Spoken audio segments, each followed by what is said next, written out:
Well, hello, everybody. I have somebody I have just met for the first time, Stephen Palmieri. Oh, wait. Perfect strangers. Yep. Perfect strangers. Didn't we do this like December 9th? So here, hey, how you guys doing, by the way? So yeah, I've missed a show or two, and then we took the holidays off, and I was like, John, when's the last show we did? And he was like, well, let me go check my YouTube archives. I'm like, don't give me the lawyerly answer. I'm not looking for the evidence. I'm just wanting like an approximate, yeah, it's been like a month or two. But I guess since you looked at the YouTube archives, if it was December 9th, it's been two 2 months, months right? since you Yeah. and I did a show. We had the holidays, and then I've been kind of super crazy, wild, busy at the beginning of the year. But you did do one 2 weeks ago without me, and that was good. So what's been going on, John? My goodness gracious, it seems like it's been forever. Yeah. Yeah. Well, I'll tell you about something kind of interesting that happened, and I don't know if you want to share it, but do you want to tell people why you've been buried in a cave and they just slide food under a. Well, yeah. So yeah, those SBA disaster loans, those EIDL loans. I've got a really good team. We're working on those, and the floodgates just opened up in December on those. We've got, I won't tell you how many, but it's a lot of deals. And I mean, we can actually still get them done until the end of 2023 if people are in the system. So that is like a whole nother business vertical. It just kind of popped up. The right team came together, and it's amazing when you know a lot of credit repair business owners and they have business owner clients. They're like, oh, you can get my person with bad credit a government disaster loan. Let's, the referrals start to come in. So we're finally getting ourselves above water with that. If you guys watching this have had a business in 2019 that filed a business tax return or a Schedule C, reach out to me, Stephen at stephenpalmieri.com, and we will get you plugged in and get you some of that business government disaster loan. So, yeah, John, finally getting my head up above water, man. But what about on your end, buddy? How's the new year treating you, bro? It's good. It's good. We are, suing the bad guys and defending people. So we had a little trial this morning with a debt buyer, and I thought I might just take a minute and tell people about this because it might be of some interest if you are dealing with this type of thing. And we don't have a ruling yet, so we may lose, we may win. The person in the black robes will make that decision. But the basic gist of it was, Is that the Grim Reaper, the guy with the black robe and the sickle? Is that what it is? there's a gavel, not a sickle. So I got you. Okay, not the Grim Reaper, the Grim Judge. Got you. All right. so so this is a very typical thing. You have a credit card, and then supposedly it's sold to a debt buyer. The debt buyer sues you, and so what was unusual is they brought the original creditor, a representative from the original creditor, to trial. And the idea was to show that it went from original creditor to the debt buyer. So it was transferred. And while I don't think they proved that, the argument that a lawyer who I do some work with, she great lawyer, went up there and tried it for us. Uh, Her argument was, okay, let's just assume that the debt buyer bought the debt 3 years ago. What about today? Do they own it today? And of course, the representative from the credit card company is like, I have no idea what, you know, that's not my company. And they didn't bring a person from the debt buyer company. So it's just a reminder that this very simple concept that, we've been talking about really since 2006 or so is a debt buyer has to prove they own the debt. If they're suing Oh, you, come on now. they Why own do you have to? Why have to be such a stickler for small details like if you have standing, if you own the debt? I That's mean, right. I mean, come on, John. Why you got to be like that? And I've had collection lawyers say that to judges. Like, we had a nice system until this guy and, his partner kind of, really messed up our very smooth process. But then to sort of narrow it down even or focus it more, it's like, okay, do you own it? Do you own it today? As we're standing here in court, do you own it today? Not did you own it yesterday or a month ago, but today. And so anyway, we'll see how that plays out. And but if anybody's dealing with debt collectors suing them, you really want to understand that concept and then look at your own state. How does that work in your state? Yeah, So fascinating stuff, man. So always bringing the heat on to the bad guys. And so it looks like we've got some folks watching us live, obviously posting your comments, questions. We are here for you guys. So we have Eric. Hey, fellas. So good to see you, Eric. Thanks for being here. Yeah, how are you, Eric? Good to see you, buddy. Happy New Year, even though it's, first quarter is already half over. Well, Party. Steve, you and I are trailing behind a little bit. So, That's we're going to right. get on those New Year's resolutions, right? That's right, exactly. New Year's 2023. Here we go. Hey, there we go. Happy New Year's. All right, Eric, there you go, buddy. Let's see. We got Robert, who his little profile thing there shows him in front of the Credit Con stand. So he was on stage. What? I guess that was back in, was that June? By the way, I hate to be that guy, John, but you know what? You should be that guy. Well, you are that guy. I am that guy. Speaking of Credit Con, if you guys want to go to the best credit conference on earth, I've got a discount code for you. You can go to credit-con.com. Use the promo code PRELIT100, and that will get you $100 off of your ticket. It is April. What is it, like the second week in April, I think? I think so. Coming up. It's going to be in Las Vegas.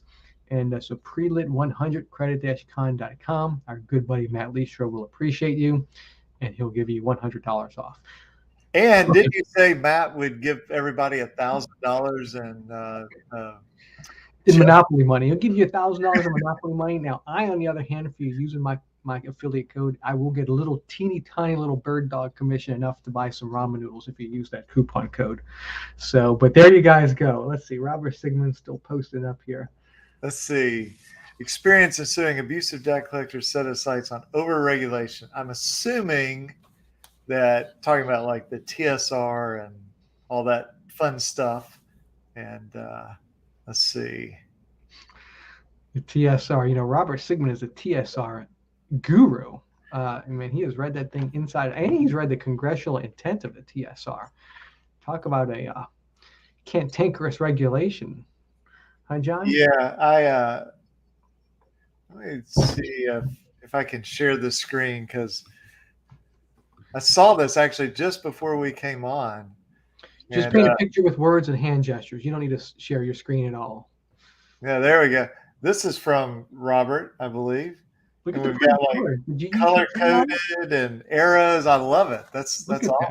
So you did that too, didn't you? That was Robert that did that. That's like a court exhibit. I can see you rolling up to the judge like, Judge, Your Honor, Exhibit A, just follow my Crayolas right here, please. You can see it clearly connects the two. Yeah, so Robert has gone deep into this. So anything you want to know, ask him about that. All right, let's see. You were sharing just to show. You didn't even tell us what the hell it was, John. I don't know. It looked complicated, but it was really cool because I had arrows, and see, now I'm painting word pictures. Dude, that's enough of a cliffhanger just to make me angry. Like, you literally showed it, I was getting all excited, and then you just stopped showing it. You were like, okay, we're done here. So, if Robert is around, we can, if he's near a camera, we can invite him on, and he can diagram this for us, or explain the diagram. Ping us if you're still on, Robert. We can send you the link, I suppose. We could do that. I think he's probably still watching. He's a super fan. All right, let's see. We've got Daniel Crotty here from your YouTube page. Huh? Yeah. Hey, Daniel. Good to see you. And let's see. So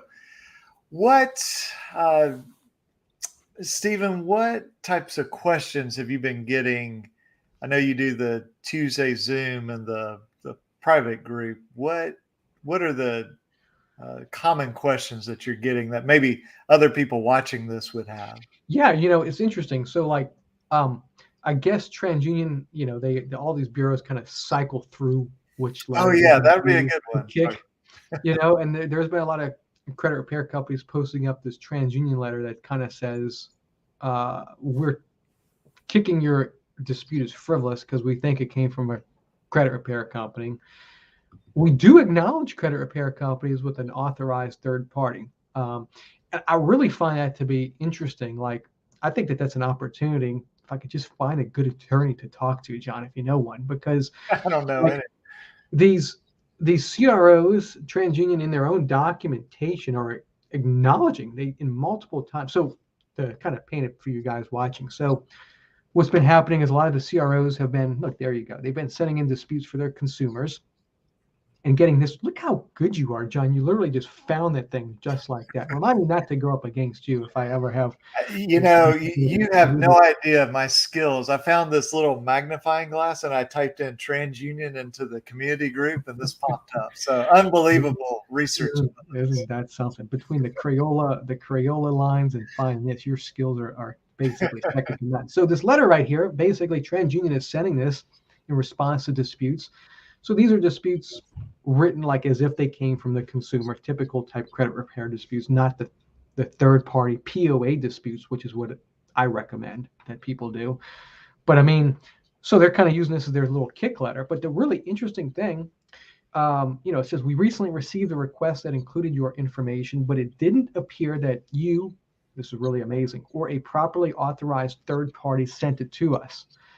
And then you go on like the next sentence after that. If you're working with a third party, such as a credit repair company, they have to identify themselves in their communication to us and provide proof that you've authorized them. So, this is what I've been teaching since we started the big community group, John, for like 2 years. I've been knowing this for like 10 years. This is contrary to mainstream credit repair. People are like, oh, you can't let the credit bureaus know who you are. Yeah, whatever. That's just such fake news right there. So they're in here in their own letter. They actually state that credit repair companies need to identify themselves, but they will take an actual, if you get a notarized power of attorney as a credit repair company, send that with the dispute, they're going to accept it and they're going to do your dispute. I mean, unless they kick it as frivolous for whatever reason, but it's not going to be because they think it's a bogus letter. Okay. They'll accept your POA.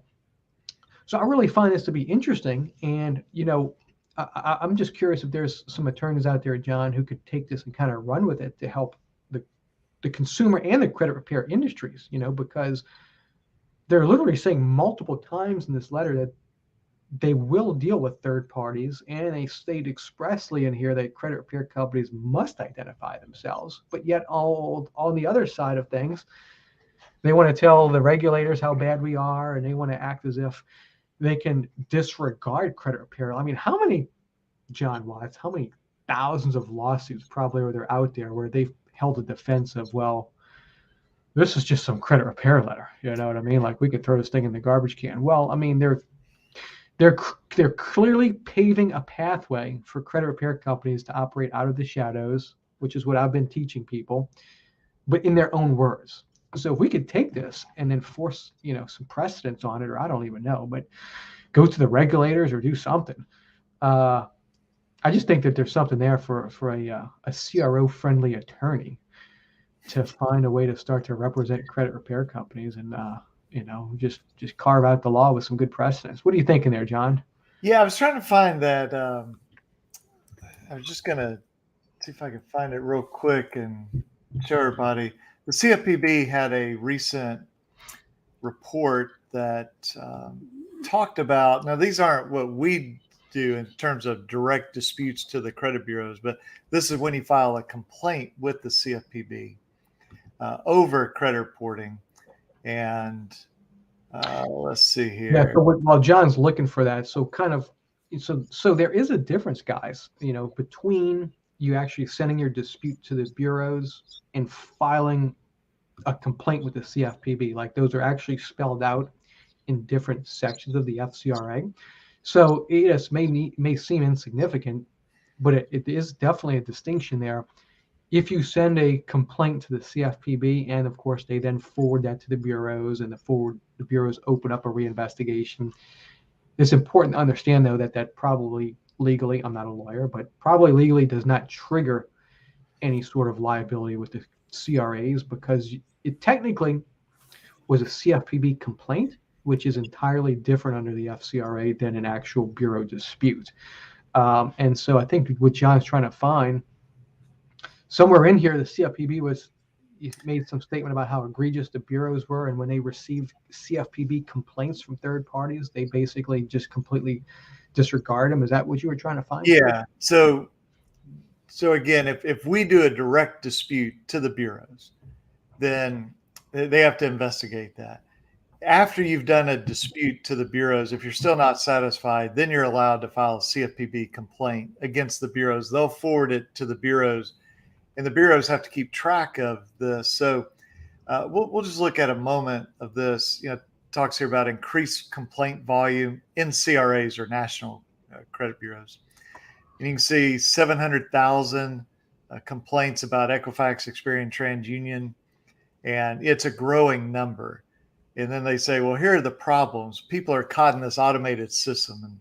And, Steve, you in the credit bureau world, and me as a lawyer who sues the credit bureaus, we're very familiar with this, that, people are like, well, wait a minute, I can't get a human being to look at this. They waste time and energy, and they're caught between the furnishers and the credit bureaus. And here's the thing to look at right here. So they changed in 2020 how they respond to these complaints from the CFPB. So in 2021, the national bureaus reported relief in less than 2% of complaints, down from nearly 25%. And so the bureaus ignore this obligation, do not respond when they suspect a third party was involved. But they're just speculating on that. And basically what this report goes on to say is that, and to me, this is hilarious, Steve. They go, well, it looks like you have similar language to what other people have. Well, yeah, like the CFPB has, here's a suggested format to dispute stuff. And the bureaus are like, well, if you didn't hand carve it on stone, then we're going to presume you had a credit repair place. And so we're not going to respond. And this is, just the executive summary, but look at this last line.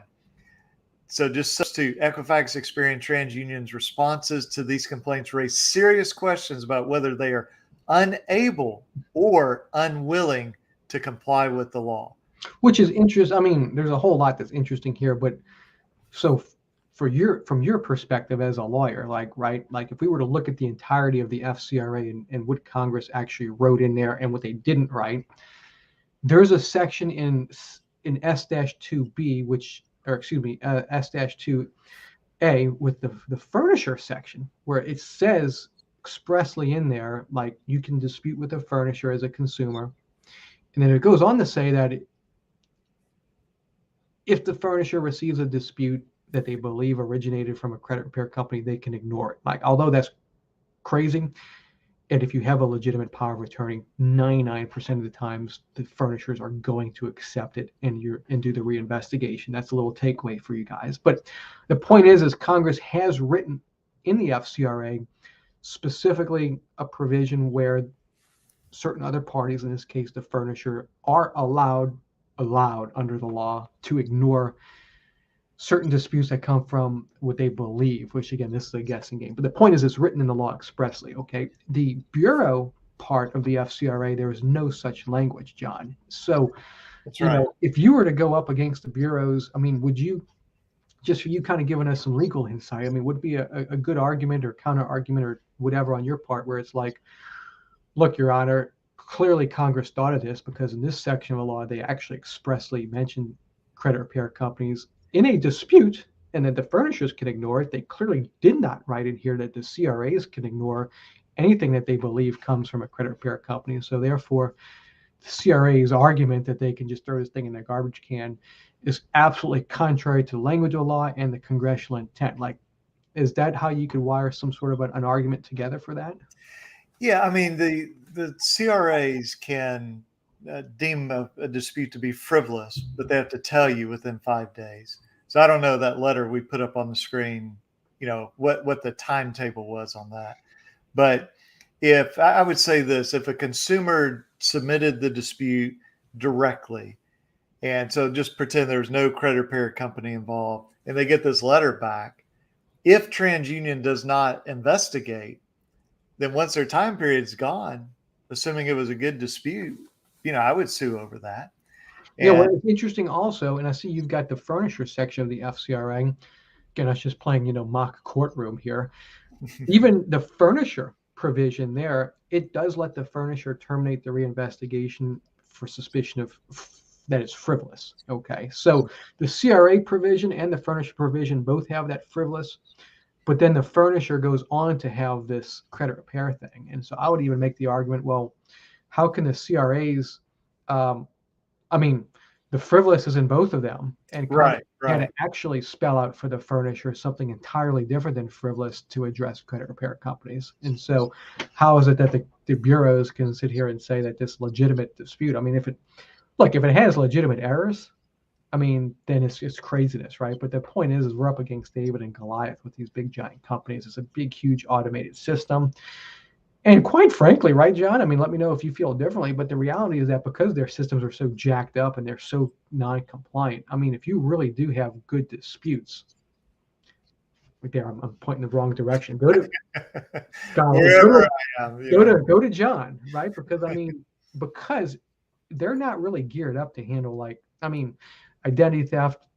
Well, I can't even give them credit for that anymore, John. They jack up identity theft too, don't they? My goodness gracious. So, but well, and so here's a comment. speaking of which, there we go. All right. Yeah, victim of identity theft filled out 605 block, which is that's the section. One way you number the sections in the FCRA, but was denied. I provided police report, ID theft affidavit, live in California. Let me just say, Mr. Seventh Hanneman, I'm going to speak.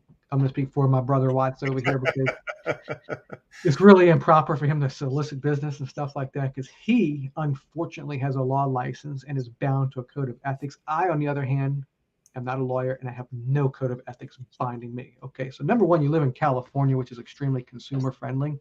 If you sent in this thing with a police report and an ID theft, I happen to know, Seventh Hanneman, that our good buddy John Watts has a really good attorney friend in Cali who loves doing identity theft. Just reach out to John Watts, send him all the facts, and then send me some Uber Eats once you get that big check, just as a token of appreciation.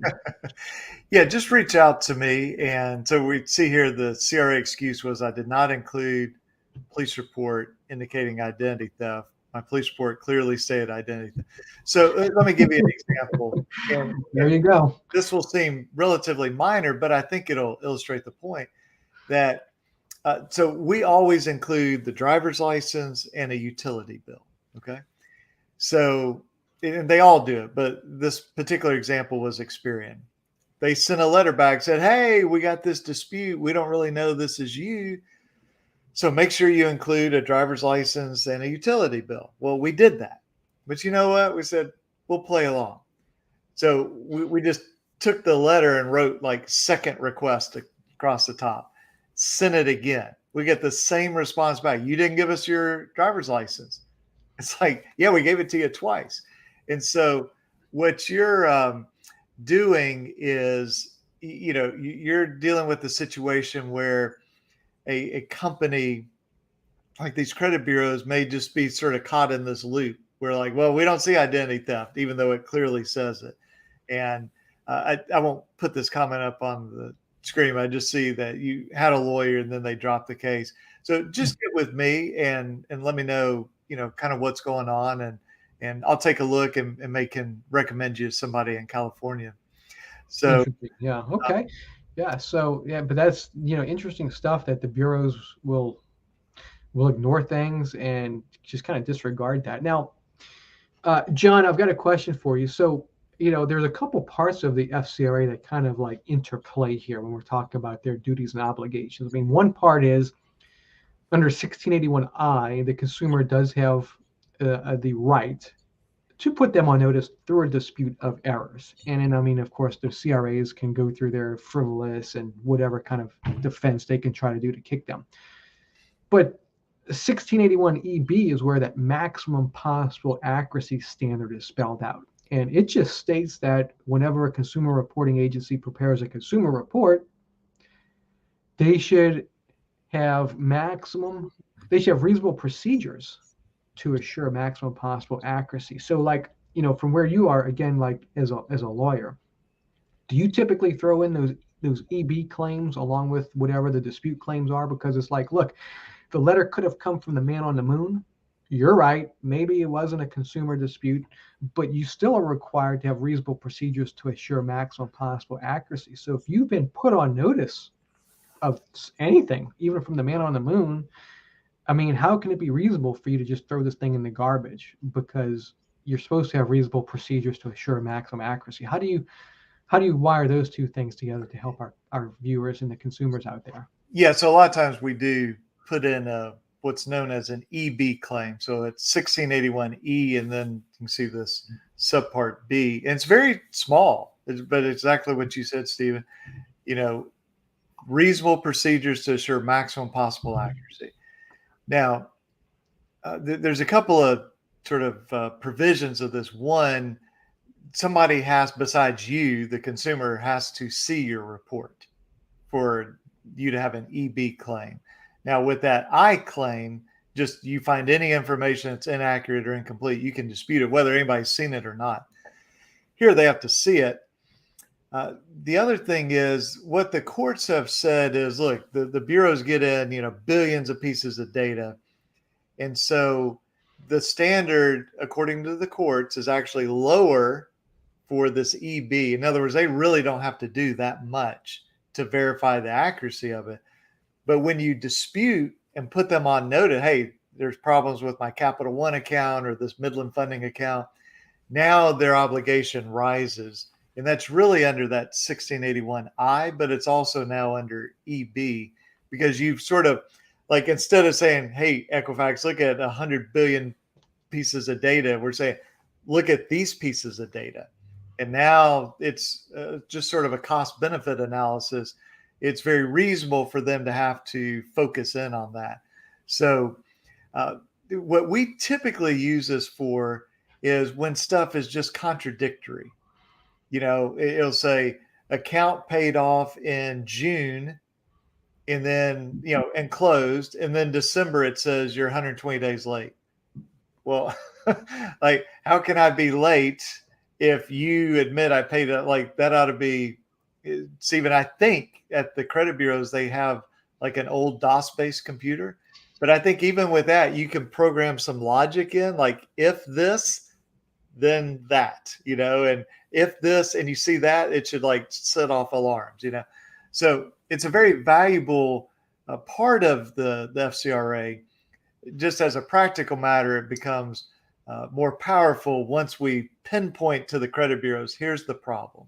That really is, it's an amazing point that you raise. I mean, because these companies are purely database companies. And they could definitely create some thresholds and some rules. The problem with that is all of our consumer reports would basically come up blank every time. Even positive trade lines, you're missing information. I mean, it's a disaster. If they really created rules with the data. So instead, what do they do, John? They just pay their fancy ass attorneys a whole bunch of money to defend their standard reasonableness, rather than pay their coders to code rules based on their own industry standard known as Metro 2. Isn't that something, John? What do you think about that?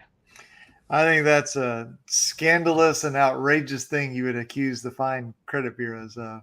I'll take that as the highest compliment possible from my good friend John Watts. Thank you very much for those kind words. Let's see what Dan has. TransUnion has no payment information reported for any accounts that are current after a bankruptcy discharge or discharge debt. Should I dispute? No payment information whatsoever. So I've got some thoughts on that, but why don't you share your thoughts first, Steve? So my assumption here is when you say for any accounts that are current, you're limiting that to positive accounts which were included in the bankruptcy. I'm going to assume you're not mentioning like, you got a loan after the bankruptcy and it's not reporting. So my assumption is you're just still talking about accounts that were included. So, I mean, then the question is, well, if you didn't reaffirm the debt, then probably, you're still paying on it. They probably shouldn't be paying that positive payment history because it was included and you didn't reaffirm it. If you did reaffirm it, I think they probably should be reporting that. But John, what are your thoughts? Yeah, I think that's the key. If you reaffirm the debt, which just means you reobligated yourself to the debt, then that should be treated like a normal one. And if you're current, it should report you as current. If you're late, it should report you as late. If you did not reaffirm, and somebody might say, well, if you didn't reaffirm the debt, why would you keep paying it? Well, if we have secured debt, like a house or a car, we might discharge the debt. And here's where it sort of makes our brain hurt a little bit, Steve. We don't owe any money on it. But if we don't pay, on the debt that we do not owe, they'll come take our house, come take our car. So these are considered voluntary payments. So you do that. Wait a minute. Again, I'm sorry, bro, but you do the air quotes voluntary payments. Is that like the voluntary tax system that we work within as well with that nice IRS? What do you mean voluntary payments? Air quotes, bro. Come on. Hey, I'm just telling you what it's called: voluntary payments. Maybe we wink as we say it. Voluntary payment. That's right. Look, you discharge your debt, but we're going to go ahead and take the tow truck and tow your house away. We're going to repossess your house. But it actually makes sense, right? Because the lien on the car, the house, like we don't have to pay the debt, but they can come get the property or kick us out of the property if it's real property. So there's a whole bunch of people, and a lot of bankruptcy lawyers, advocate this strategy to say, do not reaffirm, but just continue to make your car payment, your house payment. And again, you might say, well, why would a lawyer say that? Well, what if you reaffirm and then 6 months later you find out you have terrible termite damage in your house? Well, now you're stuck. Or what if you lose your job? What if you get transferred? If you don't reaffirm, you keep your flexibility because you can just leave at any time. But if you make your payments, the creditor will typically not take any action against you. So let's go back to the question. If you reaffirmed, then I think the post-bankruptcy discharge payments, the payments after the discharge, should be reporting. If you did not reaffirm, they should not be reporting. Okay, so if you do not reaffirm it and the debt is discharged, but you continue to pay, then how do they determine the amount of payment that is sufficient to release the lien in the future if in fact the debt has been discharged and you're not legally obligated to any debt? Well, it's typically just whatever the normal payment would have been, your mortgage payment, your car payment. I mean, I get that, but is that like some actual legal thing? I mean, I'm just sitting here thinking, okay, the debt was discharged, and my boy John Watts told me to just voluntarily keep on paying them, even though literally the debt is just discharged. How much do I need to? Let's say I pay them the full amount. Can they be like, dude, Palmieri, you're a dumbass. Like you kept on paying us the last 20 years. They tend to give you the deed or release the mortgage, give you the title. But here's Dan saying he's actually talking about current credit cards after the bankruptcy. That is very bizarre, Dan. I haven't seen that, at least not recently. So if you're saying like you discharge your debt here and then 2-3 months later you got a new credit card and you're making payments and they are just not reporting the payments, that's weird. If it was me, I mean, obviously you have to look at your own situation, but I would probably dispute that and say, guys, report the payments. I would probably first, and I normally don't do this, this is a Palmieri trick, but I would probably first go to the credit card company, Capital One, Chase, and say, guys, are you reporting to Equifax, Experian, TransUnion? Because here's my bank statements, and show it to them. Hey, I made all these payments. And then get a letter back from Capital One or whoever it is saying, oh, yeah, we're reporting all this. And then I would take my bankruptcy discharge, which the credit bureaus know about that. But I would dispute then through the credit bureaus and say, look, here's my discharge. After my discharge, I got these 3 credit cards, and here are letters from the credit card company saying they're reporting all this to you. So show it on my report. That would be my thought for you.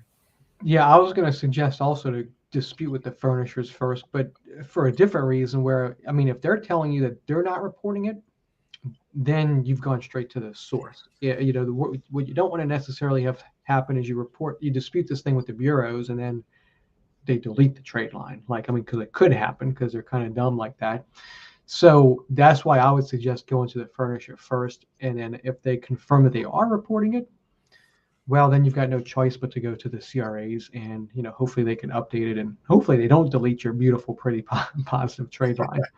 But, if they're not reporting the positive payment, it might be a quote positive account, but you're not seeing that. So I don't know. It's a weird deal, Dan. I would think there's somehow just a breakdown in communication where either the credit card companies are not reporting it or the bureaus somehow have it linked to your bankruptcy. So here's sort of one way that the bureaus handle bankruptcy.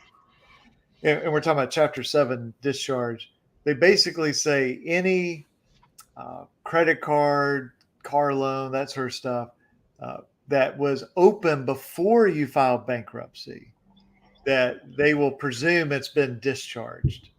And maybe not on car loans. I'm maybe misstating that, but definitely like credit cards and unsecured loans.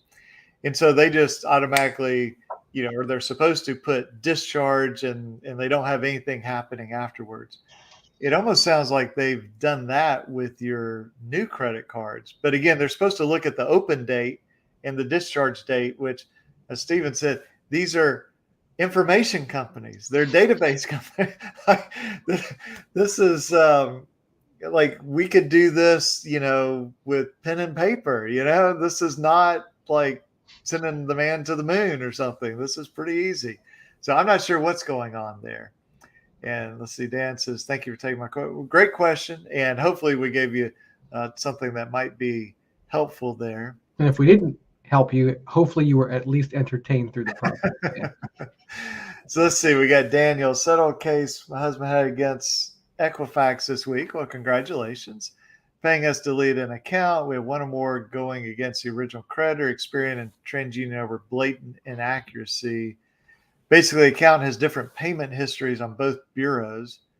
On Experian, it starts at 90 days late. How much should we ask them for?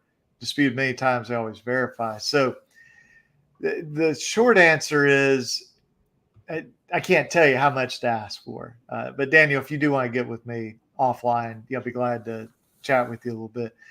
But so explain to our viewers, Stephen, how is it possible? I'm just going to make up, and say it's JP Morgan Chase. You're going to make up just like what the bureaus do. They make up stuff all the time. Yeah, let's make it up. Okay, So JP Morgan Chase, they have our payment history and they submit that to Equifax, Experian, TransUnion. How is it even remotely possible that it would pop up differently on the three bureaus if they all got the same data?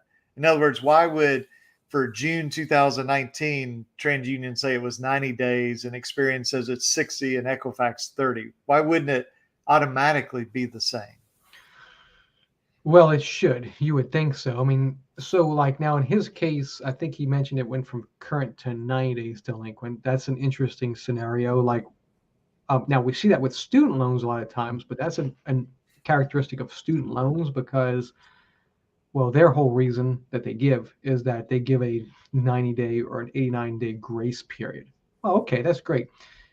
Now we've found a fundamental flaw in the Metro 2 credit reporting system, John Wise. Class action suggestion here for you because your credit report doesn't show you anywhere if you're in a grace period, right? And if you're looking at your credit report and it's showing that you're current, but you're like literally 80 days late, your credit report is really inaccurate. Credit report, the reporting standard doesn't have any way to show you if you're in a grace period. But so you see that on student loans, but then to your point, John, where you may show, like 30 days delinquent this month on one bureau and current this month on another one, it should be the same. So then we have to ask ourselves, well, what do they do with the data from the time it gets pushed in for the furnisher to the time that paper or digital online report is produced to the consumer? What do they do with the data? What types of things do they have in there manipulating it? And that is something that would be up to you to ask, like in discovery, right? Because what does happen, right? And which brings us to another interesting point, John, right? Is you typically want to sue the CRAs and the furnishers together. You don't want to have an empty seat because, like the CFPB article that you had pulled up there, says the consumer is caught between the furnisher and the CRAs. And if you don't sue both parties, then they're going to just point and say, oh, well, I mean, it wasn't us, it was the other party. If you sue both of them, then you get them both like pointing to each other because they can't point to you, the consumer, because you have nothing to do with any of that relationship. You didn't provide the data, you didn't furnish the data, you're the product. So they can only then point at each other. Well, and I'll give you an example of this. So, and you're right, we always sue the bureau and the furnisher unless there's some unusual situation. But we had one where we disputed to a bureau and it didn't get fixed. And so we sued both the bureau and the furnisher.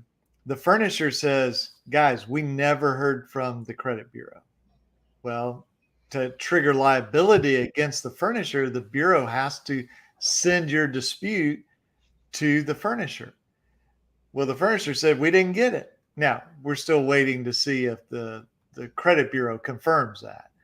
Believe it or not, every now and then companies tell us stuff that's not true. They're mistaken. I don't know, but probably this one. I mean, the lawyer knows what he's doing, so I don't think he would be wrong on this.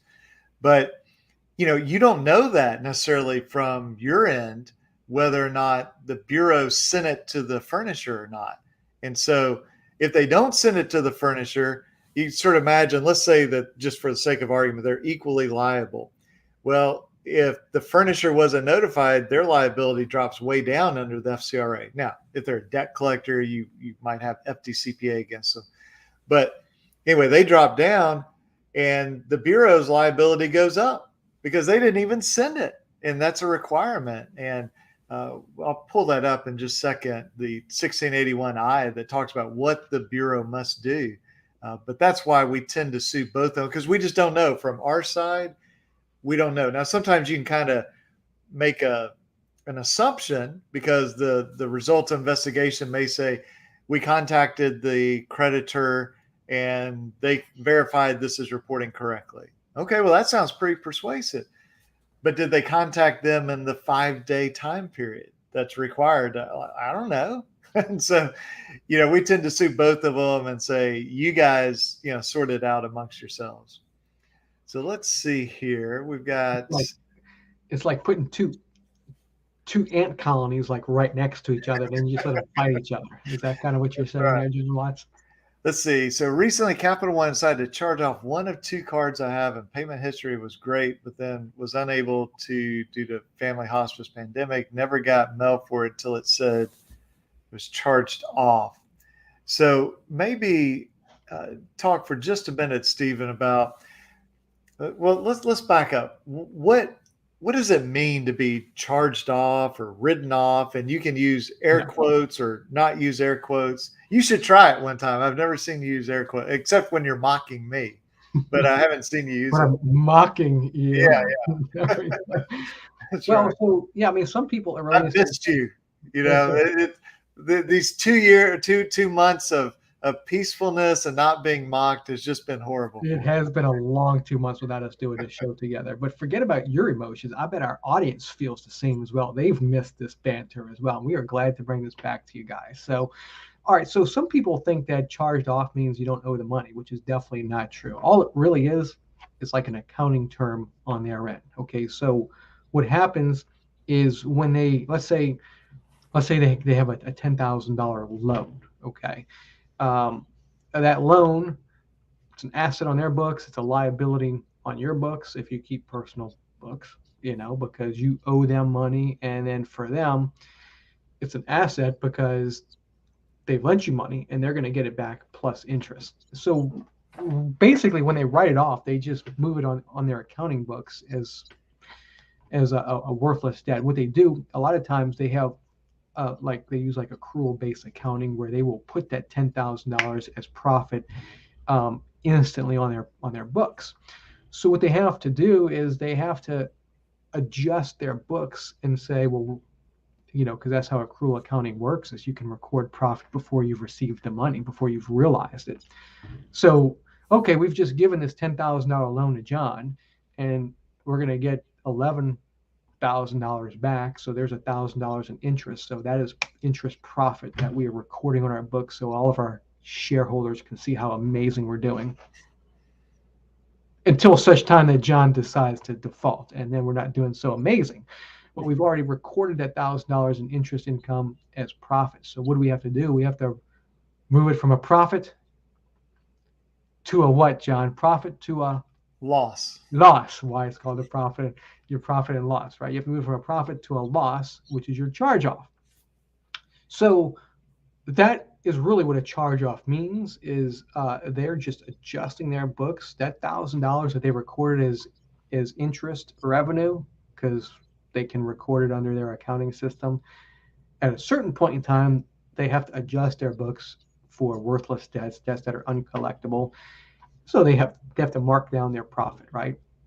So that's really what a charge off is. It does not mean that you don't owe them the money or that they can't collect on it. Those are things that are basically governed by your contract with them and by the statute of limitations of the state. So, John, was that what you were looking for me to say, or were you looking for me to go somewhere else completely different with that? No. That's good. That's good. So, sort of with that background, it sounds like you had some emergencies that came up, and so if they followed the rules and the contract and the law, then they're justified in doing this. But you may want to contact Capital One and just explain your situation.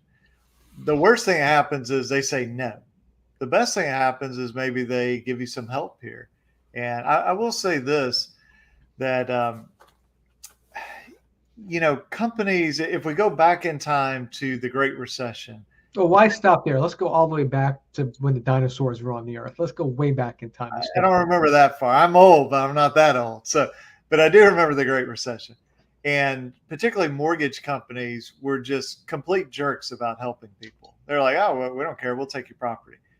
Well, when COVID hit, the CFPB kind of, laid the hammer down on these guys to say, look, we expect you to be good to consumers. No. You got to put that in air quotes for our audience. Good to consumers. Yeah, that's something like that. Something like that. So even when they weren't legally obligated, we saw, at least at the beginning, some of these companies trying to be helpful.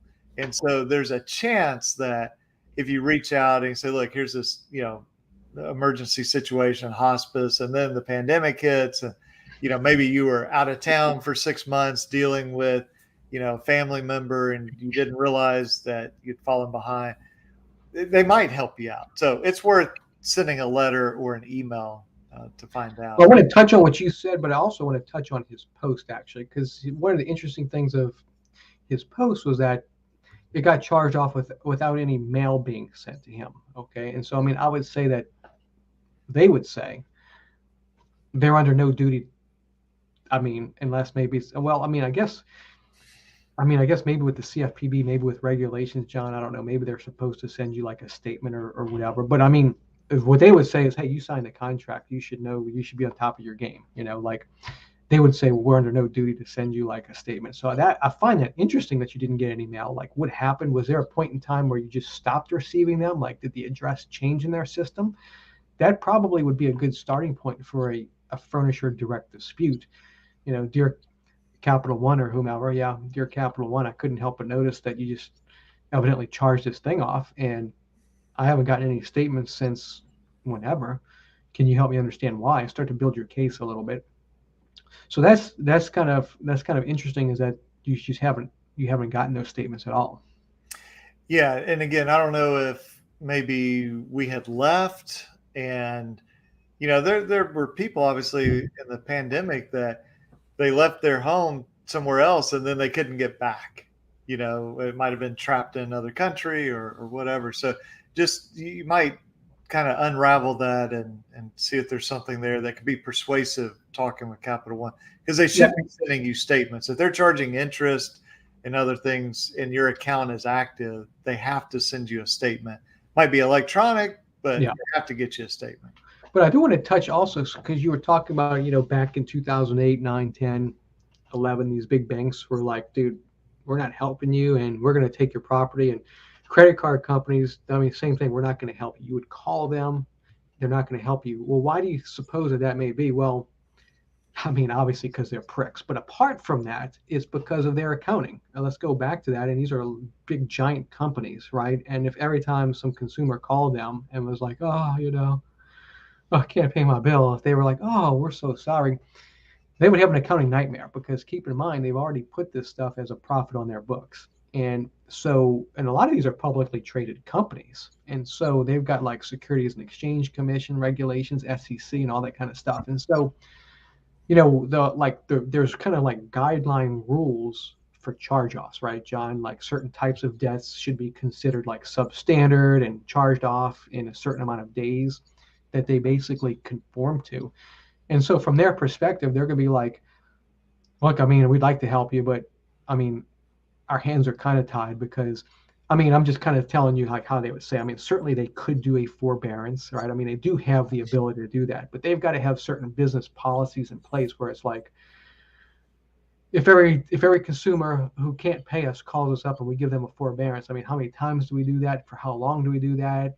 I mean, because history repeating itself. I mean, if you can't pay once, you're probably going to be a high default ratio, right? I mean, that's just kind of the way that it goes. So they've got these policies in place where they're like, you know, we just can't do anything until, I'd say the law, but the regulations for charge offs basically say, boom, once it hits this number of days, typically 180 for like, I think credit cards and stuff typically, then it's charged off. Okay, then we can negotiate with you because we've got the arm of the law, the regulations, the guidelines that have moved us to this action.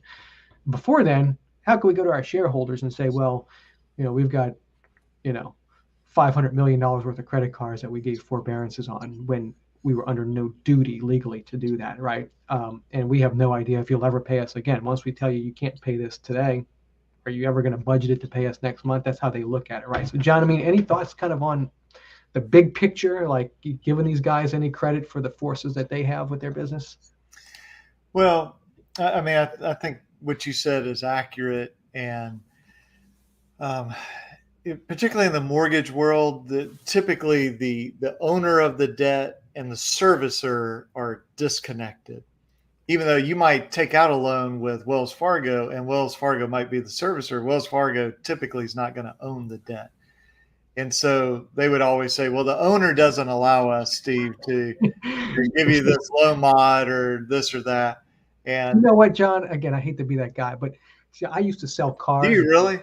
Yeah, I know, but I'm that guy. I used to Okay. sell cars, and nothing was more annoying to me as a salesman when the guy would come in, spend an hour or two shopping for the car, you work out the deal, and all of a sudden he says, "Oh, but I got to go talk to my wife. I can't make that decision on whether I'm gonna, balls up and buy this car that I've been stroking you for the last 3 hours to negotiate."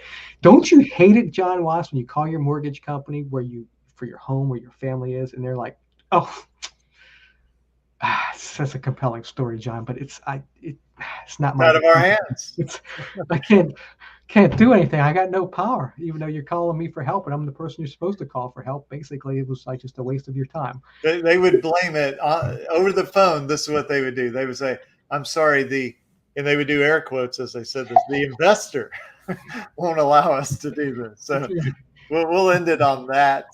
That's Um, right. There we go. All right, moving all right. along. Getting So, serious, John. James, when sending a dispute letter outside the 30 days, so we're talking about to a debt collector. So, debt collector writes you a letter. It's under Section 1692G, and it basically says you have 30 days, although it's slightly modified under the new rules. But is there any reason to send it outside of that 30-day time period other than so they will update your credit report to say disputed? So there are some reasons. You can always ask for them to send you proof, and I would be as specific as possible what you are requesting and why you're requesting it. Even if it's outside that technical time period, a lot of times they'll send it to you.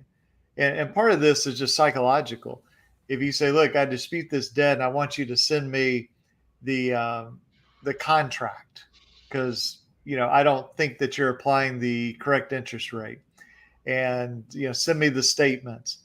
Well, what if they just go, "Stephen, we're ignoring you because you are one day late," and then they sue you, and you come into court and you're like, "Judge, I asked them for this," and they go, "Oh, who could have known? We actually messed up the interest rate."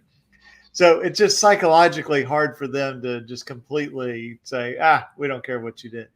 But the other thing is the fact that when you tell a debt collector, and even take a step back, when a debt collector is told that you disputed debt, doesn't necessarily have to be you, but when they know you dispute the debt, when they update the credit reporting, they have to mark it as disputed, or that violates Section 1692E8. So, Steve, if you want to talk about that a minute, I'll just pull up those sections real quick, and I've got a feeling you're calling on me to be a filler while you're looking at it. I got a feeling you don't really want me to talk here. So, but I'm going to go ahead and do it anyway, John. So I do want to add Okay, something. so that's all I needed from you All there. right, there we go. So, all right, James. Well, actually, though, so this has always been fascinating to me when you look at the 30-day provision in the FDCPA for the disputes, because John, as we know, there's precedents that make it crystal clear that actually the debt collectors are supposed to honor disputes after 30 days. Now, it doesn't trigger the 1692 GB provision, which is certain protections that are given to the consumer. In other words, if you dispute within the first 30 days, there's these protections. They're supposed to cease collection efforts until they do such things as provide you with a copy of the contract or something like that right there. Yeah. So that is only triggered if you dispute within the first 30 days.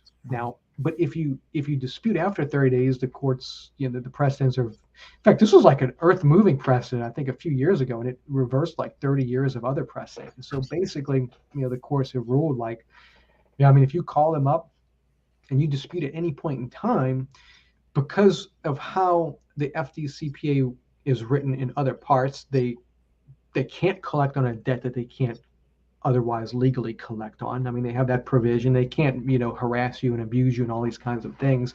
If you in good faith reach out to them and you're like, look, I mean, I don't think you can collect on this debt, they are supposed to at least do something with that. Now, doesn't trigger the EB provision, so they can still keep on collecting. They are under no obligation to send you that contract, but it's kind of a misunderstanding to think that you can't dispute after 30 days, because you definitely can. I mean, I would say if you give them a well-crafted dispute, that's what it comes down to, because they're going to know that you know what you're talking about, right? I mean, that's kind of what it comes down at the end of the day, is if you send them something that's well-crafted, dude, they've got to be a fool to just take that thing and throw it in the garbage can. So anyway, John, go ahead. Well, if we look at this, so this is E8.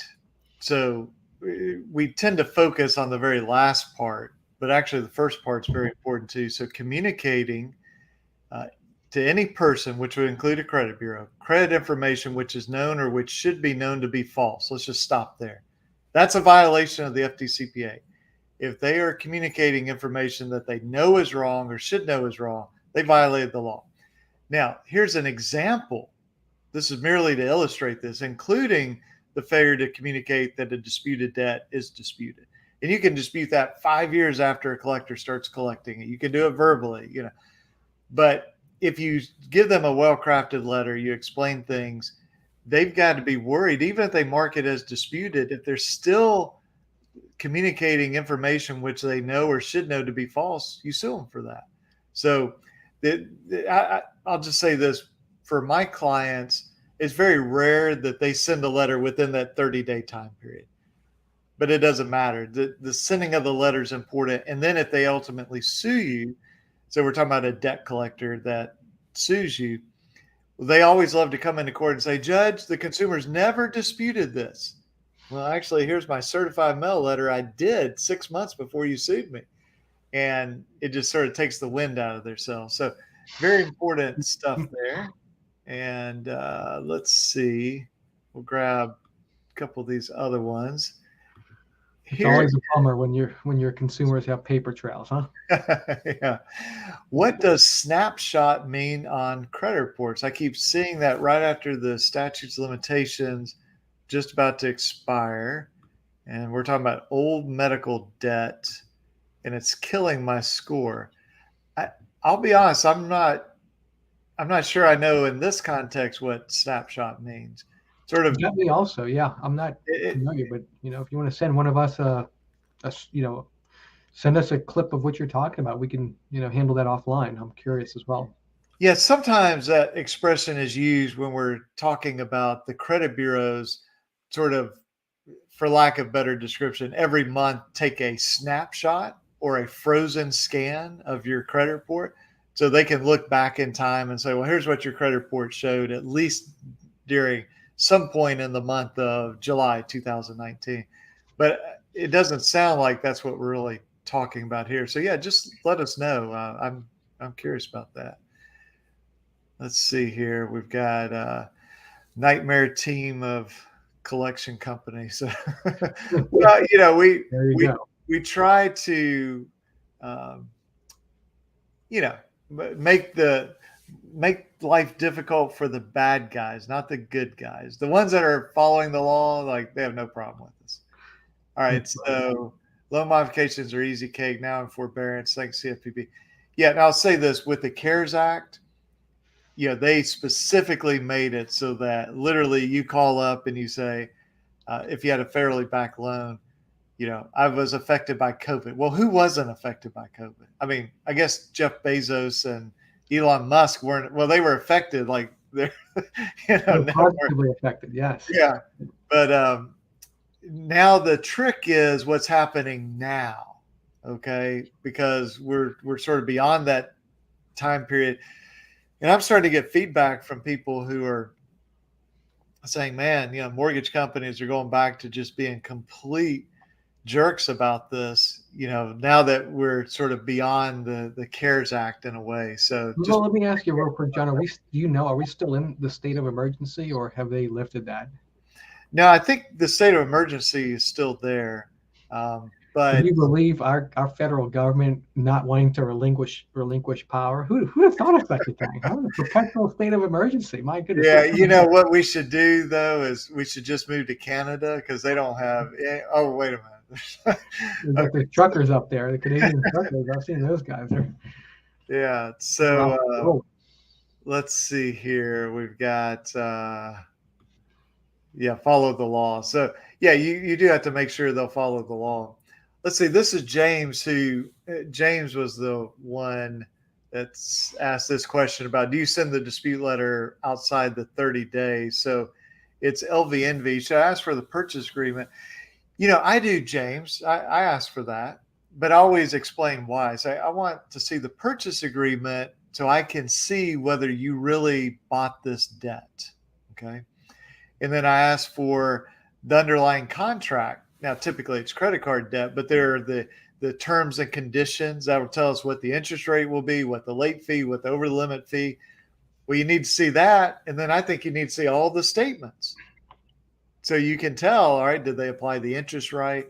And so here's the format that I use. We say, I need this because, and then you explain why.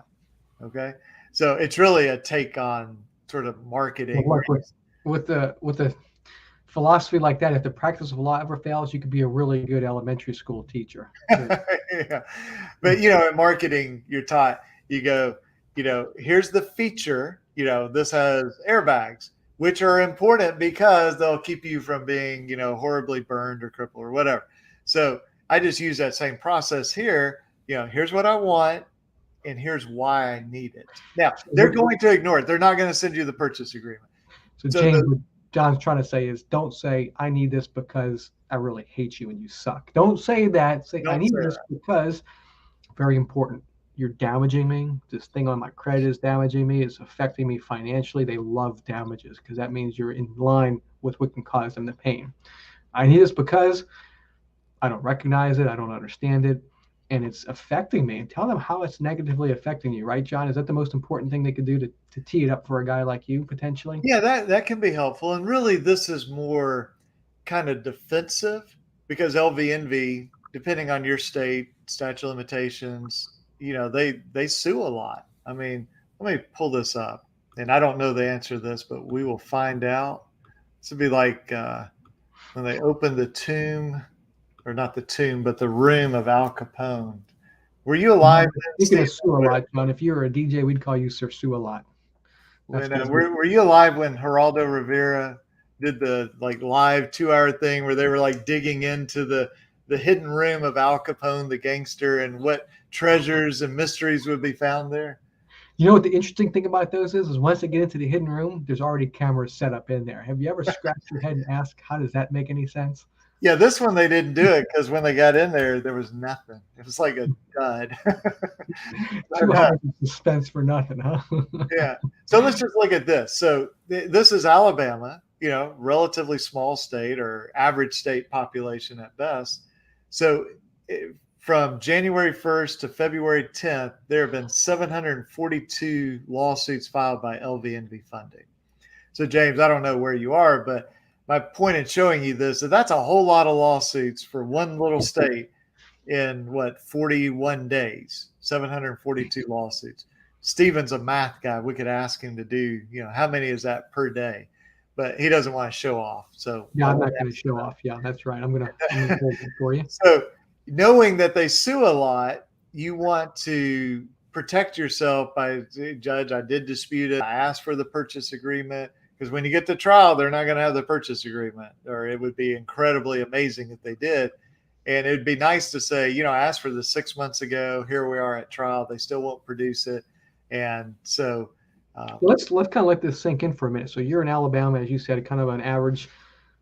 we're small like state. 5 or 6 million population. Yeah. What do you have in Texas? Like 30 million? Oh, yeah, something like that probably. Okay, so but let's just kind of do the rough math. So you said it's 742. I mean, so this is in like 40 days. So let's just say 600 in the first month to keep the math simple. I mean, you multiply that by 10, that's 6,000, and then you multiply that by to get to 50 states. That's like 36,000 or something, about 30,000. So let's just say 30,000 lawsuits in the first 1 month for LVNV funding. I mean, let's just let that sink in, guys, right? I mean, and it's got to be more than that because there's like California, Texas, Florida, some big ass states, right? Well, I guess there's some smaller states too that offset. Whatever. The point being, I mean, how long are these cases going to last? I mean, at least 3 months, most probably. So I mean, at any one point in time, these big powerhouses probably have 50 to 100,000 lawsuits. John, is that like a reasonable, rough math assessment? Well, I'll give you this little story. We sued a company because they messed up by suing us. And so their defense was, we file so many cases around the country. You can't expect us to keep up with the cases we file. We don't know if we win or lose them. That's unreasonable to expect us to know if we had already sued you before. I mean, come on, we file so many. And I was amazed. I was like, really, that's your argument? Dude, I mean, I tell you, if I was that judge, I would be sanctioning somebody for that right there. I'd be sanctioning the LVNV, the lawyer. I'd be like, man, don't even come into this courtroom with that. Yeah, that was in settlement talks, and Okay. it ultimately settled. But I was just like, are you seriously going to make that argument to the jury? Like, I would pay you money to make that argument to the jury. Yeah. So, I mean, you guys got to let that sink in, though. I mean, so my goodness gracious, that's some incredible numbers there, right? Yeah, just massive numbers. So when you're dealing with these LVNVs, Midlands portfolios, Jefferson Capital, I mean, just understand that it's not like, well, there's a minuscule chance that they'll sue you. I mean, that's their business, is suing. So No. Their business is the collection of defaulted debts to bring that money back into the economy to help the economy, John. That's their business. Come on. That's why when COVID hit, if you read the shareholder reports, they were like, oh man, this is so awesome. There's going to be so much defaulted debt. This will be a boom for our business. And, so let's see here. We've got Robinson. My experience report shows balance, but every month says no data. What do I do? So let's see. All the accounts are like that. So how would you respond to that situation where this person has these accounts and they do reflect the current balance, but the payment history just has, it might be an X, it might be ND for no data, or NR for not reported. Yeah. And so what do you think about when it's just missing that information? Yeah, Ms. Robinson, so it brings up a really interesting, good point to how to read a credit report. And it took me quite a while to figure this out. And when I figured it out, I was like, oh my gosh, no reports are ever accurate and complete. So you have the current status, which is basically all the fields they give you, your balance, your limit, all that kind of stuff. That is as of the date reported. That's like all those attributes for the current month.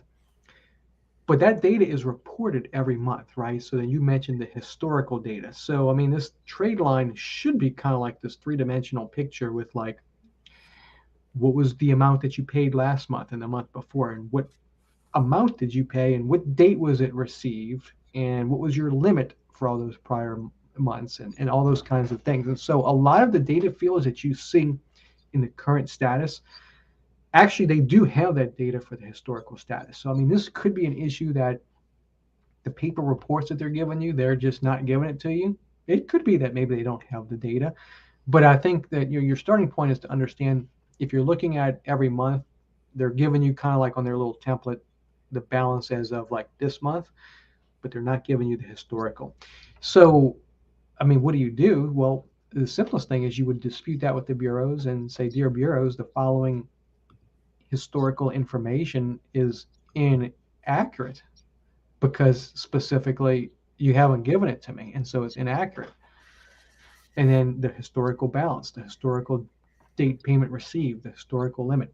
And so you could absolutely dispute those things. And it's important that you have that because these, I mean, and they very rarely give this to you, by the way, but it's important because the reports are almost impossible to discern what happened historically if they don't give it to you. Like if you look at your credit report, it may show you, let's say it's a credit card, it may show you your highest credit on your credit card. Let's say, here's a really good example we can all visualize. Okay, you're looking at your credit report for your credit card. It shows your highest credit was $10,000.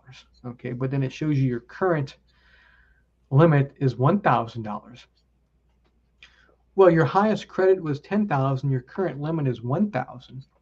But we don't have the historical data 9 times out of 10. They don't give it to you to show what was the high credit when your high balance. You know, what was your limit? What was your limit when your balance was 10,000? Did you have a $15,000 limit when you had a $10,000 balance? Well, in that case, you only were 2/3 maxed out, you know? And if you're looking at the report with what they give you here, where you had previously charged up to 10 grand and your current limit is 1,000, my goodness, did you 1,000 times max this thing out? So that's like, I mean, it's a very simple analogy that we can use. And so the bureaus, obviously, they don't really give a rat's ass. I mean, let's just be honest, until you sue them. But it's your duty to put them on notice and to make a well-argumented dispute and say, hey, I don't have this information. Here's why I need this information, because I can't even tell. I mean, I can't even tell. Like, was I a good debt or a bad debt? You know? So what I would say for you is put a dispute together and say, hey, the historical information for the following data fields, it's inaccurate because it's completely missing. And you guys are supposed to have maximum possible accurate information. Please provide it. Now, from there, John, you know, she may want to say to them how she's being negatively, adversely damaged, affected by it. You know, I'm trying to use my credit because trying to get a mortgage, trying to get a whatever. And when they come back, if they don't fix it, you know, how do you assess something like that then for, you know, litigation worthiness if it's missing like historical data and they don't provide it? So I'll answer that question, but what we have on the screen is 1681I. So this tells you what you can dispute. And it talks about the completeness. Now, most people focus just on the accuracy, but completeness is actually the very first word. The completeness or accuracy of any item of information is disputed by the consumer, then the bureaus have to do this. So, you know, my position is that if you find errors, so it's inaccurate or it's incomplete, and you notify and you make it very, very clear what you're disputing, and they don't fix it and they don't delete it, then they are reporting stuff that they have no right to report. Very similar to if, you know, it might be your account, but it's past the 7-year time period to report after the date of first delinquency. Well, then they can't report it. Well, they have no right to report an account, Capital One, Chase, whatever, if there is incomplete or inaccurate data. So my position is if it's incomplete or inaccurate, you got to get off my report. And so then it's not kind of parsing through, well, what did that 1 month of missing data do to my credit score? It's how about the whole account? Because the whole account should be taken off. So that's the position I take. Then we look and see, okay, did this cause economic damages? Did it cause emotional distress damages? And but just keep that in mind, you know, completeness or accuracy. And what I would not do is say, there's missing data, and just leave it at that. I would spell it out. So for January through December 2021, you have no data reported. Where is that data? Report it or delete the account. For January through December of 2020, like spell it out in detail, because it's sort of a just a way of framing the issue. They would want to say, well, this is one error. Well, if you have 5 years of missing data, I say that's 60 errors. Okay. And, depending on how the format of the report is, it may be a lot more data fields than that. So we want to identify each one of those data fields that's missing information. And let's see, we've got a couple more comments here, making my letter to ask those questions. Okay.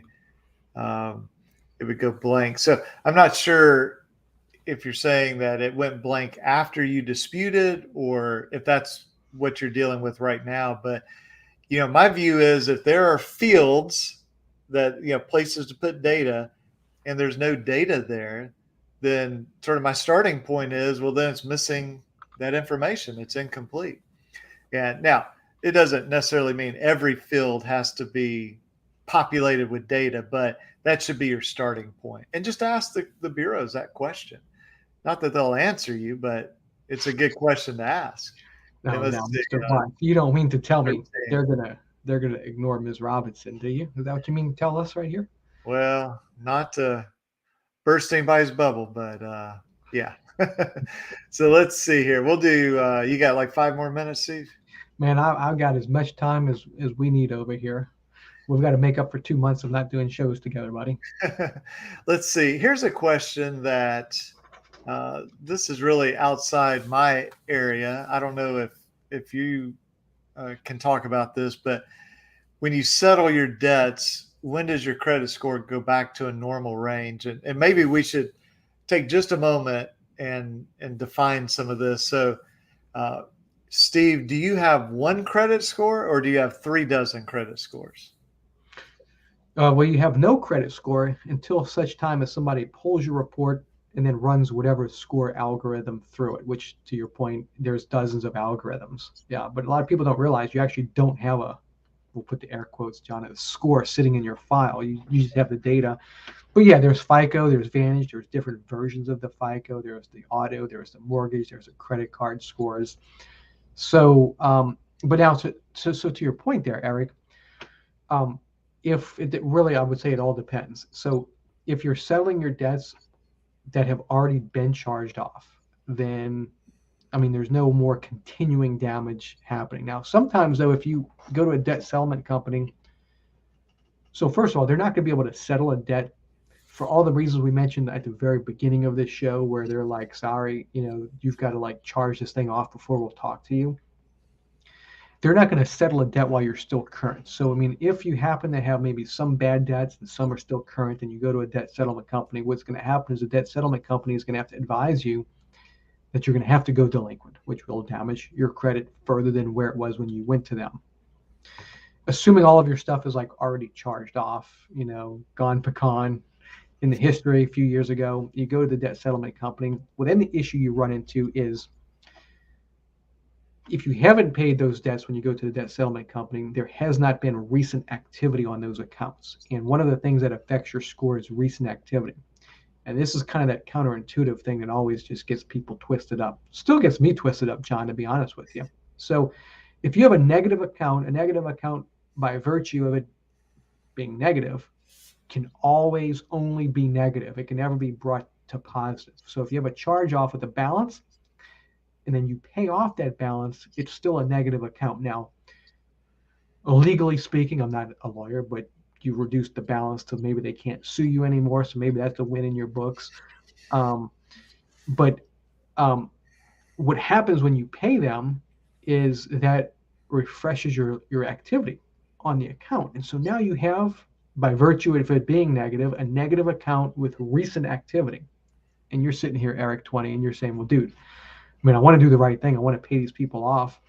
Yeah, we know you do. But unfortunately for you, nobody cares about you being virtuous. And so the way that the score looks at it is if you got like this 3, 4, 5-year-old aging account that's negative, that has had no activity, and then you go ahead and start to make payments on it, or make one payment, doesn't matter. That's going to refresh the activity on it, which can actually lower your score. Okay. So why I try to give you this long ass answer for your simple question is because it all depends. I mean, um, there's a lot of variables here. So, I mean, because if you go and again, they've been charged off for a few years, your score will drop when you pay those things off because now you've got recent activity. And so, how long does it take for your score to go up to where it was before you paid them? I mean, I can't really tell you that. I'm not like a FICO guru, and I don't know everything that's on your credit report that can affect it. Now, that all that being said, okay, so Stephen, that was an amazing answer, but you didn't help me. You're welcome, Eric. Let me try to help you. So now what you're really trying to do is you want to do something with your credit, right? So, I mean, if you've settled your debts, the good news is you have no more balances. That's probably a win from credit underwriting perspective. So if we can get past your score, what you want to do is, you want to get you some credit builder cards, maybe some secured cards, some things like that. And then you want to proactively build your credit up. Okay. So the things that you can do to kind of proactively push new credit, positive credit into your credit report, the more of that you can do in a shorter period of time, that's going to help you to bring your credit up to where then you can get whatever you ultimately you want to purchase, right? I mean, you can get a car with a 550 credit score. I don't advise it, but you can. So if you settle your debts, you spend 6 or 12 months rebuilding it, you should probably be in the 600s, I would think. You could get a car, you could get a mortgage, So you have to look at the question you asked versus the application of what you can actually do with your credit and kind of balance those out there. So, John, my goodness gracious. How did I go off that tangent? Go ahead, John. Take it away, buddy. So there's an old expression, from a song, dance with the one that brung you. And I think that applies here. And what I mean by that is, let's say that you want to get a mortgage and you want to use Cindy, the loan officer. Well, I would talk with Cindy and say, what do you want me to do? Because the way Cindy works with her companies and her algorithms, it may be bad for you to pay this off. It may be good. Now, Bob, who's next door, who's also a loan officer, may be the exact opposite. So you really can't just take general advice, and you really can't say, well, my brother-in-law in another state's a loan officer and he said this. Well, that may be true for his companies, but not true for who you're going to be dealing with. So what Steve said is absolutely right. A lot of times when you make a payment, even on a collection account, it may be a temporary decline. Usually that comes back, but there's also weird things. Like I had somebody that never laid on their student loan, and they had about 5 more months to go, and they had a little bit of cash, and they just paid it off. That's great, right? I got rid of the student loan. That's awesome. The general FICO score dropped 38 points. What? Well, you have to look at the mix of credit. They didn't have any installment loans like a car, a mortgage, a student loan. So they were penalized for that. But you say, well, how can you pay off a student loan early and have your score tank? That's the beauty of these credit scores. That's why when anybody talks to me about credit score, I always say, hold on a second. I hate to be that guy, but you literally just said, how can you pay this off and your score tanks? And you literally followed it up with, that's the beauty of the credit score. There ain't nothing beautiful about paying it off and your score tanking. You want to choose different words. That is the ugliness of the FICO. But that's why you have to, talk to your loan officer. I mean, loan officers go crazy. They sit around and say, oh yeah, I had this person, they were good to go. And then they went out and applied for a car 1 week before closing. And now we can't close their loan. Like, who would have even thought that would have been a problem, John? Yeah.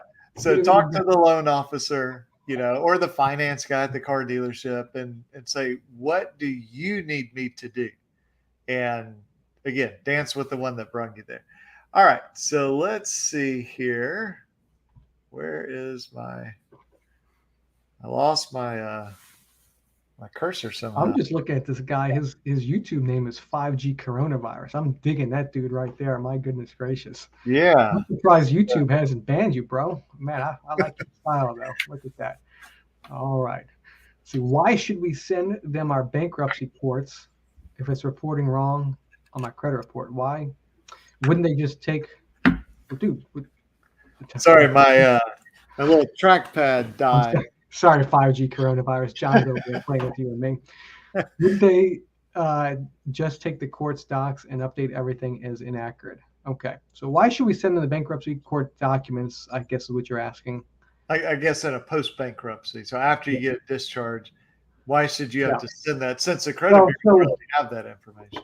All right. So 5G, let's talk about this. So number one, well, you're right, they could. Okay. But I mean, I guess if you're talking about getting a trade line updated as discharged, is that kind of what you're reading out of this as well, John? I think so. Okay. And so, I mean, like first and foremost, although we all hate the bureaus just because they hate us, right? So, they kind of bring their own energy there. But apart from that, if you can get these trade lines reporting accurately, we'll use John's air quotes there. They should be a good influence on you.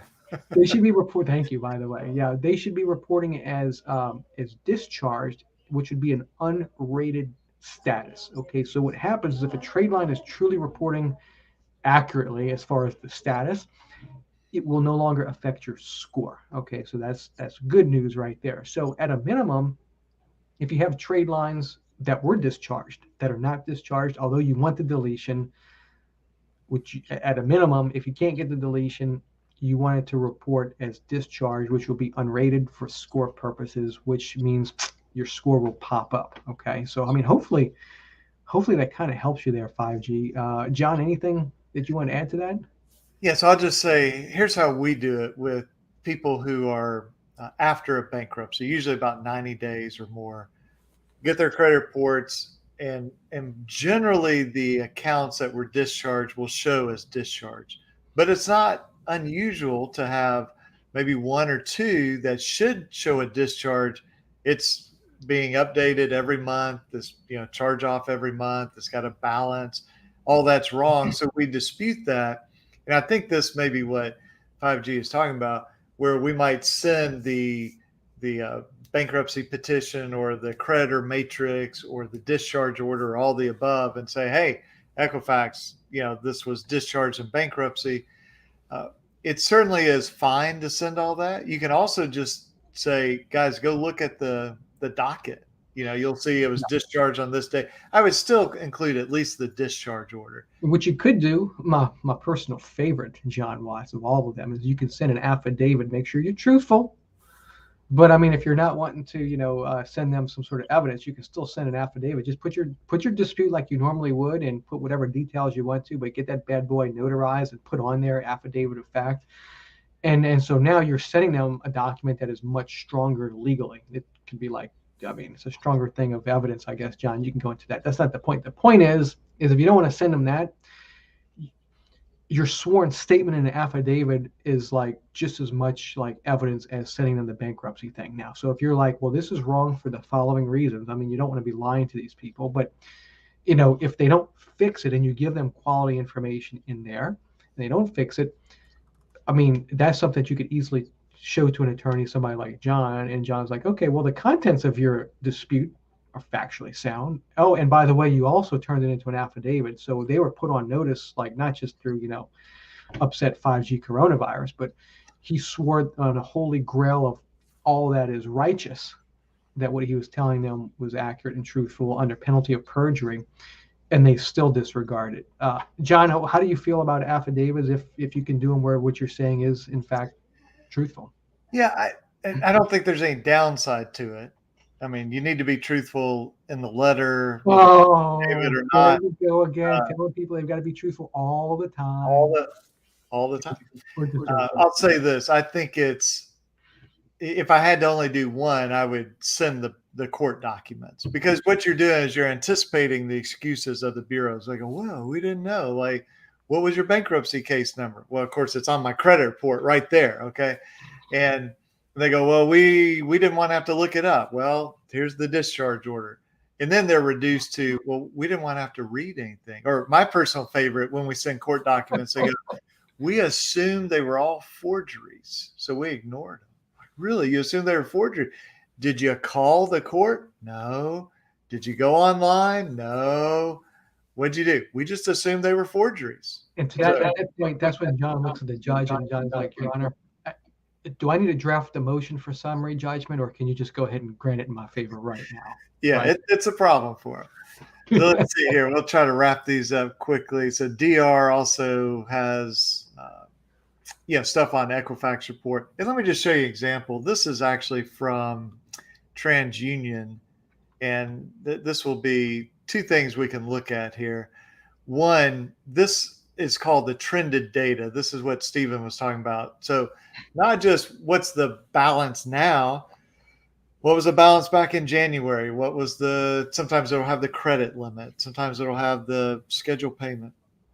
And so this gives you a more accurate picture, and the more modern FICO scoring models are taking this into account, because it makes a big difference if you have $10,000 in credit card and 6 months ago you had 50 versus 6 months ago you had 0, because those are trending in different directions. But here you can see missing data. They have it for August. What's the balance for? And see, I wouldn't just say you're missing data. That sounds like there's one error. I'd say you're missing for January the balance past due, amount paid, remark. So it's really 3 or 4 fields per month. And 2020, 2019, and obviously we don't start reporting when we're 30 days late, so they're missing this data back here. So that's what we're talking about when incomplete data, and it's just rampant through credit reports. So let's now go back to, let's see here. Next level J. I had a car that got repoed and it fell off my credit report after they sold it. So nice. That's a win right there, dude. yeah, that might be because when they sold the car, then they sold the deficiency, the amount that you still owed, or maybe you didn't owe any. But a lot of times when these car companies sell to a debt buyer, they do come off, which, look, I think smart. Like, why do they want to stay on your report? All they can do is mess up and get sued if they don't fix things. So that is, that's good that happened. Let's see here. Jason, when sending one dispute letter to all 3 CRAs detailing the errors on each report, will it give them information needed to correct the error? So let's talk about at least two approaches. One is you send a letter to Equifax, and it's only to Equifax, and you would detail the errors, either on just one account or on all the accounts. I tend to put all the accounts in the same letter. I think, Stephen, you put just one account per letter, don't you? And then you typically like a stack of letters in the same envelope.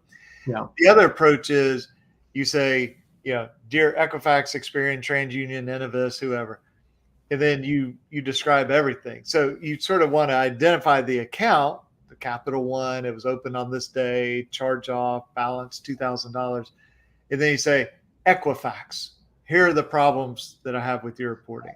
Then Experian, and I usually bold that just so it's easy to understand. Like, hey, I'm talking to you, Equifax. Hey, I'm talking to you, Experian. And sometimes we talk to all 3 because the information is contradictory. So we say, hey, Equifax, Experian, TransUnion, why do you have conflicting information? Equifax, you say this, TransUnion, you say that, Experian, you say that. So there's different ways to do it, and you certainly can do it either individual letter to Equifax or a joint letter to all of them. But whatever you do, you want to fully explain the errors and make it just crystal clear what you are saying is wrong with this. And maybe if, Stephen, you could give us a brief sort of recap of how you do the dispute letters, because I think you do it differently than a lot of people. And it certainly is a valid option, just gives people more options. Yeah, I mean, so, going back to what John was talking earlier, they all originate from the furnisher, one batch of data, and they use the same format. So the data, you would think, should look consistent among all of them. So if you take all 3 bureaus and you're like, okay, the balance is reporting as, 0 in TransUnion, 0 in Equifax, 500 in Experian, lay that out in the letter for all the fields that are in there. I mean, some people call it factual. I call it, I don't know, whatever, factual Metro 2. But spell out, and I send that same audit to all three bureaus. And I think part of your question was like, well, if you tell them how to correct it, can they correct it? Well, I mean, I guess in theory, I mean, they're supposed to actually. I mean, the FCRA actually requires that they reinvestigate and either correct or delete it. It doesn't give you the ability to just say, just delete it, right? But I mean, as we kind of know, the reality is that they're barely going to read these things, and most of the time they're not going to be able to correct it, especially if you put them on notice of a lot of errors all at once, which is, I know what John agrees to do as well, just put them on notice of everything that's wrong. You can put multiple trade lines on one letter. I like to just do one per. That way I'm building a nice clean fact pattern for Capital One and for Bank of America and all that. But that's how I would do it, is just compare the data and say, hey, which one of you guys is giving me your industry standard accurate data? Because they all use the same one industry standard, which is Metro 2. So which one can be accurate? And so, Steve, if you are disputing 7 accounts, you would have seven separate letters, but they would all go in the same envelope to Equifax. Right, exactly. Right? It just each letter would be like, this is Capital One, this is Nation Star, this is Bank of America. Yeah, and also keep in mind, because the bureaus are they're required to forward all relevant information to the furnisher. And so they're going to take your letter and forward that entire letter, now a scanned image of it, to the furnisher. And so, on the one hand, the furnisher is getting a nice clean notice to them. On the other hand, if you have 20 things in one letter, I mean, they're kind of getting a shotgun. I mean, it's just kind of a matter of preference as well. Kind of keeps everything looking clean from that perspective. And we'll probably end it on this. This is still that Section 1681I, so the reinvestigation. But here's what Stephen was talking about. If after any reinvestigation, they call it reinvestigation because technically they investigate as the data comes in. So when you dispute something, they reinvestigate it. So any information disputed, and notice what it says: an item of information is found to be inaccurate or incomplete or cannot be verified. Although I'll say the courts kind of don't pay much attention to the cannot be verified. But here's what the Bureau shall do: delete that item. Okay. And so if they can't make it accurate, make it complete, verify it, they're supposed to delete it. Now, again, sort of forget about the verification for our purposes. So we're talking about if we put them on notice of inaccuracies, incompleteness, then if they can't fix it, they're supposed to delete it. So forget about what Congress intended, right? Yeah. So this will be our last question, and this is a credit repair. So you may know the answer to this, Stephen. If you have a surety bond for a certain state, does that mean you can only repair credit in that state only? It's a good question. I would say that the proper answer would be you need to conform to the laws of each state. So if there's another state that requires licensing or bond and you don't have it, then you probably shouldn't be doing business in that state. That's my answer for you. Hopefully that helps you.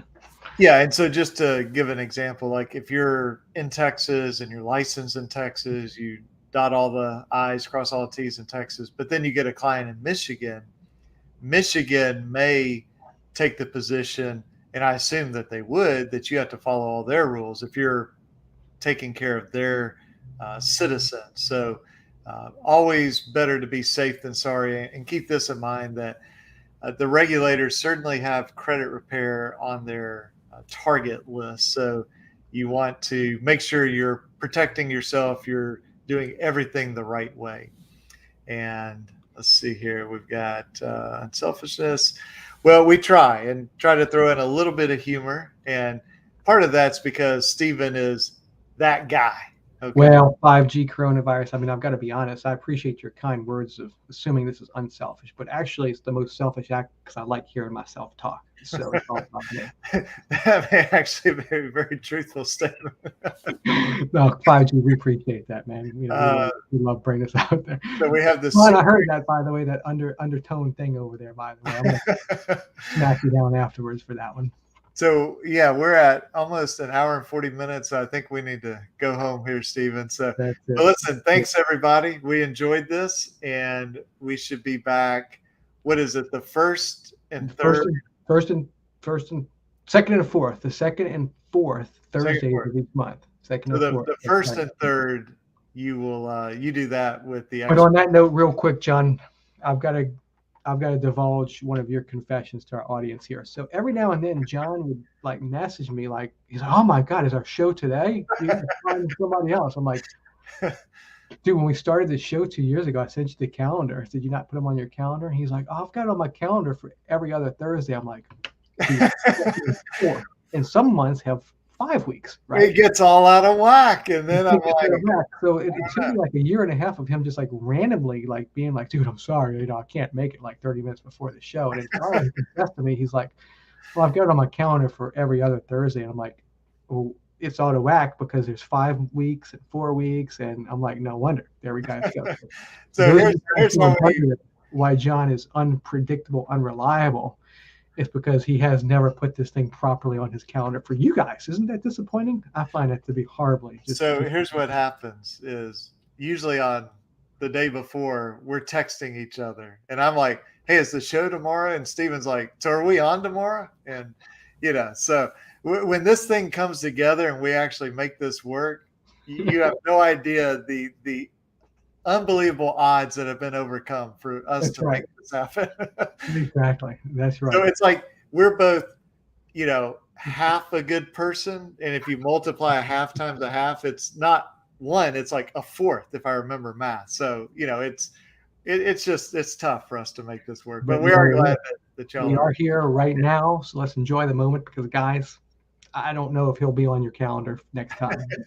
No. So let's see here. We got, we'll wrap up these few. First time meeting Steve here. Thank you for what you do. Yeah, you are very welcome. Thank you for that.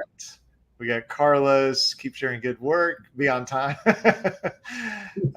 got, for real, like 5G coronavirus. Now, probably my YouTube account will be shut down, because of that name. But, that's Google for you. So, Steven's a confusing guy. That's Warren Maxwell. That's Warren Maxwell. Let's see here. Some redemption acceptable. And then, it is a cool name. And all right, guys. Well, listen, y'all have a good one. And we will see you like apparently every other week or every first. I don't know. I'll figure it out on Wednesdays. Second and fourth. All right. There we go. See you guys. See you guys later. Bye-bye.